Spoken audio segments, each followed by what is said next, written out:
குருமா செய்யலாங்க. அதுக்கு ஒரு பெரிய வெங்காயம், பூண்டு ஒரு 4 பல்லு, பச்சை மிளகா, இஞ்சி கொஞ்சம் எடுத்துருக்குறேன். இதை நம்ம வதக்கி எடுத்துடலாம். இதெல்லாம் சேர்த்து வதக்கிடலாங்க. தக்காளி சேர்த்துக்கலாம். தூள் ஒரு அரை ஸ்பூன் சேர்த்துக்கலாம். ஒரு அரை ஸ்பூன் கொத்தமல்லி கொத்தமல்லி தலை கொஞ்சம் போட்டு வதக்கி நம்ம அரைச்சிடலாம். வெங்காயம் 2 சேர்த்துக்கலாம். இந்த விழுதையும் சேர்த்து பச்சை வாசம் போகிற வரைக்கும் கொஞ்சம் கலக்கி தரலாம். சேர்த்துக்கலாம். மஞ்சள் தூள் கொஞ்சமாக சேர்த்துக்கலாம். குருமா நல்லா கொதிச்சிருச்சு. நம்ம முட்டையை அப்படியே ஊற்றிடலாம். நான் 3 முட்டை ஊற்றிருக்கிறேன்.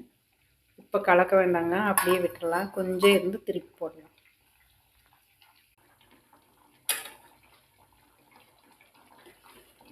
மெதுவாக இப்படி திருப்பி போடலாங்க.